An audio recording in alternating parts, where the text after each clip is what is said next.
Hi friends, welcome to சோயமிதம். நாம் இன்றைக்கி பார்க்க போகிறது கோவையிலில் ஒரு ஸ்நாக்ஸ் செய்ய போகிறோம். அதுக்கு முன்னாடி நீங்கள் இன்னும் நம்ம சேனல் சப்ஸ்கிரைப் பண்ணால் சப்ஸ்கிரைப் பண்ணிக்கோங்க. அது கூட இருக்கிற பெல் ஐக்கானை கிளிக் பண்ணி ஆல்னு செட் பண்ணிக்கோங்க.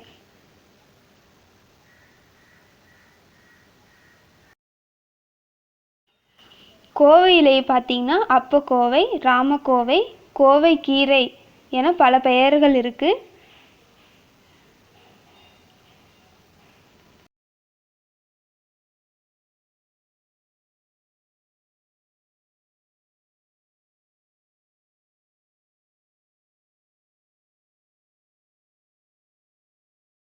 இதுக்கு நான் பச்சை மிளகா எடுத்துக்கிறேன். ஏன்னா பச்சை மிளகா ரொம்ப டேஸ்ட்டு நல்லாயிருக்கும்.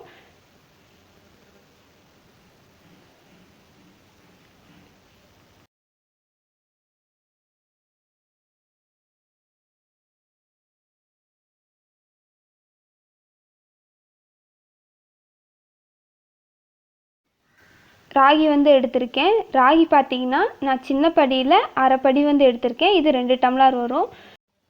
ராகியை தண்ணி ஆட் பண்ணி ஊற வச்சிடலாம்.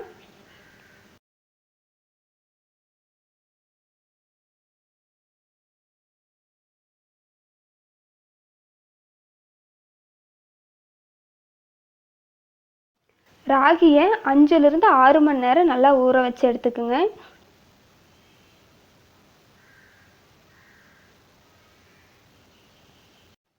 ராகி 6 மணி நேரத்துக்கு அப்புறம் ஊற வச்சு எடுத்தாச்சு.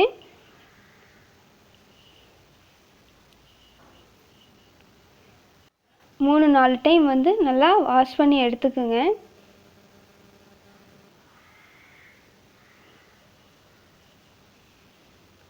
வாஷ் பண்ணி எடுத்தாச்சு.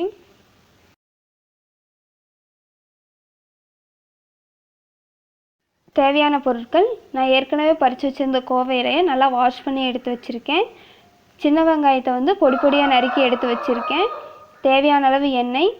நான் 6 பச்சை மிளகாய் எடுத்திருக்கேன். நீங்கள் பெரிய மிளகாயாக இருந்தால் 3 மிளகாய் எடுத்தால் போதும். நான் சின்னதாக இருக்கிறங்காட்டி 6 பச்சை மிளகாய் எடுத்திருக்கேன். கடுகு, கடலைப்பருப்பு, தேவையான அளவு உப்பு.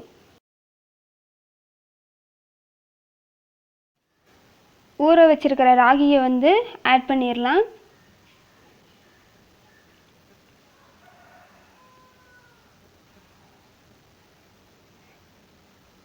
தேவையான அளவு தண்ணி ஆட் பண்ணிக்கோங்க. இது கூடவே கோவையிலையும் சேர்த்திடலாம்.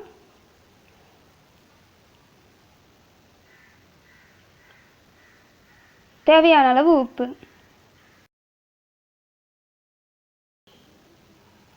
நல்லா அரைச்சி எடுத்துக்குங்க.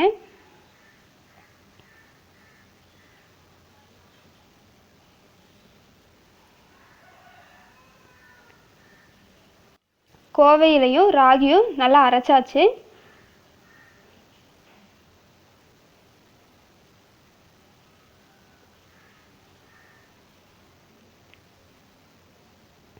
நல்லா அரைஞ்சிருச்சு பாருங்கள், நெகு நெகுன்னு. ராகிக்கு தண்ணி எனக்கு கரெக்டாக இருந்துச்சு. உங்களுக்கு தேவைப்பட்டால் இன்னும் கொஞ்சம் தண்ணி கூட ஆட் பண்ணிக்கோங்க. இப்போ கட் பண்ணி வச்சுருக்கிற சின்ன வெங்காயத்தை ஆட் பண்ணிக்கலாம்.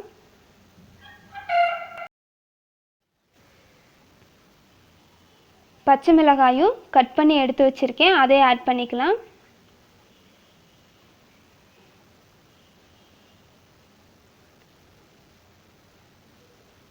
இதை நல்லா மிக்ஸ் பண்ணி எடுத்துக்குங்க.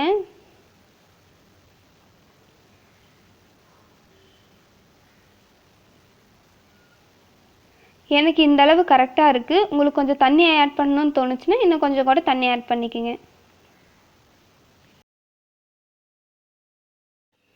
தோசைக்கல் நல்லா ஹீட் ஆயிருச்சு. இப்போ எண்ணெய் நல்லா எல்லா பக்கம் ஸ்ப்ரெட் ஆகிற மாதிரி இது பண்ணிக்கோங்க.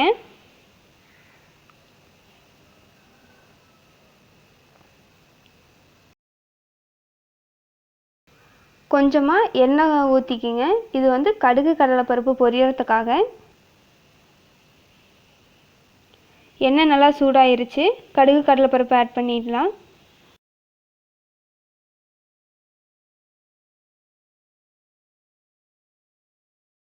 கடுகு, கடலைப்பருப்பு நல்லா பொரிஞ்சிருச்சு. மாவு ஊற்றிடலாம்.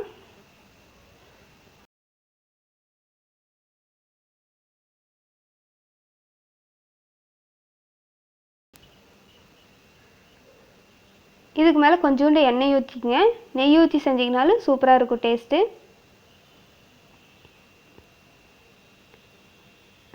நல்லா வெந்துருச்சு.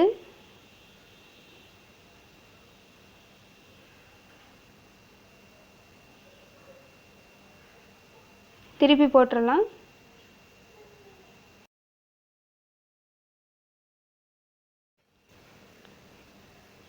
நல்லா வெந்துருச்சு. நம்மளோட ராகி ரொட்டி வந்து ரெடி ஆயிருச்சு. இதே மாதிரி மீதி இருக்கிற மாவு எல்லாத்தையும் போட்டு எடுத்துக்குங்க.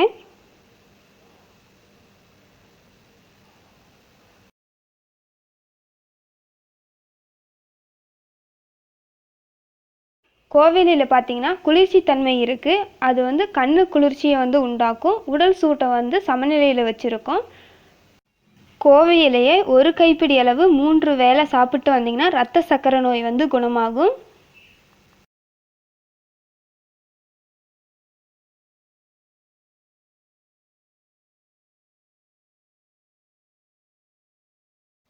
கோவையிலை ராகி ரொட்டி வந்து ரெடி ஆயிருச்சு.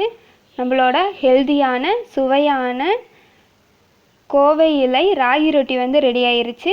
நீங்களும் வீட்டில் ட்ரை பண்ணி பார்த்துட்டு எப்படி இருக்குன்னு வந்து கமெண்ட் பண்ணுங்கள். இந்த வீடியோ உங்களுக்கு பிடிச்சிருந்தா லைக் பண்ணுங்கள், ஷேர் பண்ணுங்கள், கமெண்ட் பண்ணுங்கள்.